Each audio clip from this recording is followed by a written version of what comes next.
రాయ్బరేలీ ఎంపీగా కొనసాగింపు ప్రకటించిన పార్టీ చీఫ్ ఖర్గే. వయానాడ్ నుంచి వెళ్ళి బరిలో దిగనున్న ప్రియాంక.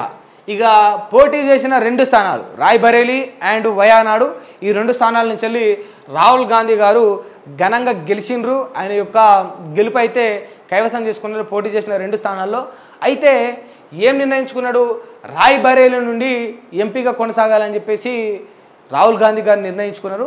వయానాడ్ నుంచి వెళ్ళి రాజీనామా చేసేస్తారట. ఇక వయానాడ్ నుంచి వెళ్ళి ఇక ప్రియాంక గారు బరిలో దిగుని ఉంటారు. ఎవరైనా నేను చెప్తున్నా, మా రాహుల్ అన్నను మా ప్రియాంకను అన్నా చెల్లెలు మంచిగా పోటీ పడుతూ ఉన్నారు రాజకీయంలో, ప్రజలకు ఏదైనా చేయాలని. కుటుంబ పాలన అంటే బాగుండదు. కుటుంబ పాలన అంటే కేటీఆర్ది, కవిత గారిది, వారిది కుటుంబ పాలన అవుతుంది. వీళ్ళ కుటుంబ పాలన కాదు చెప్తున్నా, ఎవరు అనదు కూడా దయచేసి. నెక్స్ట్ టైం ఎవరైనా కుటుంబ పాలన అంటే బాగుండదు, మంచిగా ఉండదు. కుటుంబ పాలన ఎట్లయితుంది చెప్పురి, ఎట్లయితుంది ఎవరైనా అసలు అంటే ఒక అర్థం పర్థం ఉండాలి చెప్పాలి అంటే అనాలని కూడా. కాంగ్రెస్లో ఎందుకు అంటారు కుటుంబ పాలన అని? ఎందుకు ఇప్పుడు నల్గొండల గతంలో జానారెడ్డి ఉండే, తర్వాత ఆయన కుమారుడు జేవీర్ రెడ్డి ఉండే, ఇప్పుడు ఆ తర్వాత జేవీర్ రెడ్డి ఎమ్మెల్యే అయ్యిండు, జేవీర్ రెడ్డి తమ్ముడు రఘువీర్ రెడ్డి ఎంపీ అయ్యిండు. దీన్ని కుటుంబ పాలన ఎట్లయితే చెప్పురి, మీరు చెప్పాలి ప్రజలారా, ఎట్లయితుంది కుటుంబ పాలన? ఇదే V6 వెలుగు పత్రిక ఓనరు గడ్డం వెంకటస్వామి ఎమ్మెల్యే అయ్యిండు, ఆయన కొడుకును పెద్దపల్లి ఎంపీ చేసిండు. కుటుంబ పాలన ఎట్లయితుంది? జోడెద్దులే ఉంటున్నాయి కదా. కేసీఆర్ లెక్క 4 ఉంటుర్రా ఏమన్నా? ఇద్దరిద్దరే ఉంటారు, తండ్రి కొడుకు, లేకపోతే అన్న తమ్ముడు. బట్టి విక్రమార్క గారు డిప్యూటీ సీఎం అయ్యిండు, ఆయన తమ్ముడు మల్లు రవి ఎంపీ అయ్యిండు. కుటుంబ పాలన ఎట్లయితుంది? అన్నదమ్ములు లెక్కనే మేము క్యాలిక్యులేట్ చేసుకుంటున్నాం, అన్నదమ్ములు అక్క చెల్లెలు. మీరు కూడా చూసుకోవాలి కొంచెం. గడ్డం వివేక్ వెంకటస్వామి అంటే అదొకటి వదిలేయరు జరా, అంటే చూసి చూడనట్టు వదిలేరు. వెలుగు ఉన్నది కదా, కొంచెం వెలుగు ఉంటుంది, సపోర్ట్ ఉంటుంది కాంగ్రెస్కు, బుద్ధి ఉండాలి ఏమన్నా అననికి. ఇక వాడి చేస్తోటి వీడి చేస్తోటి అన్నట్టు ఈ రకంగా పాలన చేయదు. ఇప్పుడు ఎవరైనా ఇప్పుడు వీళ్ళని కూడా అంటారు కుటుంబ పాలన అని. ఏం చేస్తారు ఇప్పుడు వీళ్ళని కూడా అంటారు కుటుంబ పాలన అని అనరా?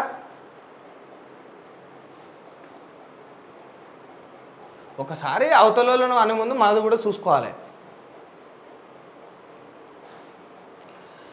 హైదరాబాదులో దంచికొట్టిన వాన, ఈదురుగాలులకు ఉరుములతో భారీ వర్షాలు. గోల్కొండలో విరిగిపడిన 200 ఏళ్ల నాటి చెట్టు రోడ్లపైకి నీరు చేరడంతో భారీగా ట్రాఫిక్ జామ్.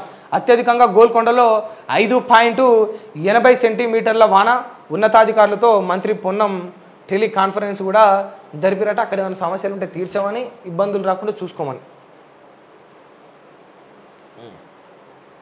కరెంటు తీగలపై కాకి లెక్క, విద్యుత్తు కావాలట, లైన్ ఛార్జీలు ఇవ్వద్దట.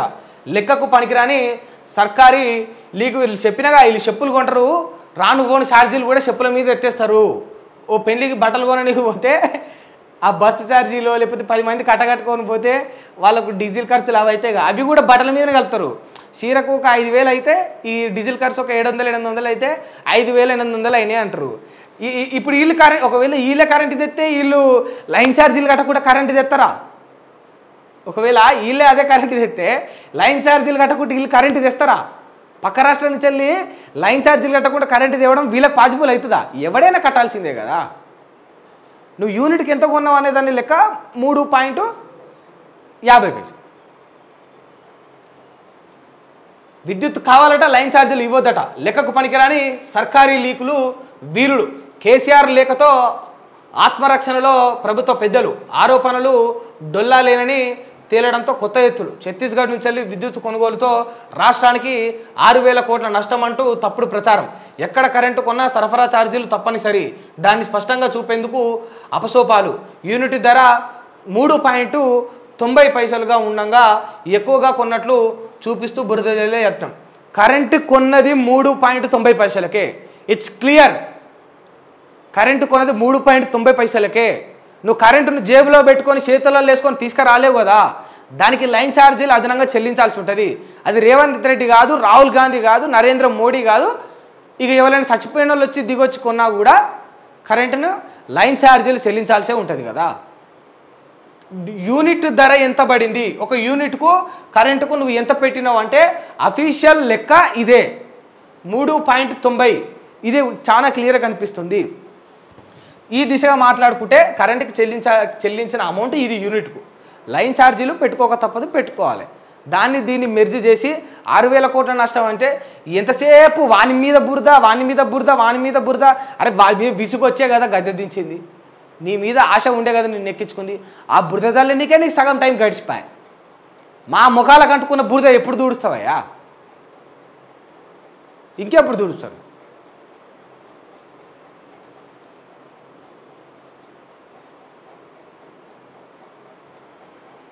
జాబ్ క్యాలెండర్ జాడేది, నిరుద్యోగ హామీల అమలేది, 2 లక్షల ఉద్యోగాల భర్తీ ఏమైంది? గ్రూప్ 1 మెయిన్కు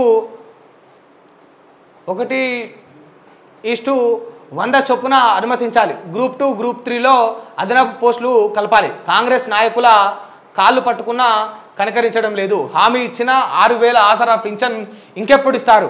అంగన్వాడీ ఆశా వర్కర్లకు 1వ తేదీన జీతాలు చెల్లించాలి. కేసీఆర్ బొమ్మ ఉన్నదని సీఎంఆర్ఎఫ్ చెక్కులు ఆపేశారు. ఫ్యూస్ కోసం నాయకుడి నిబద్ధతలు దెబ్బతీయొద్దని హరీష్ రావు గారు అన్నారు. ఏంది?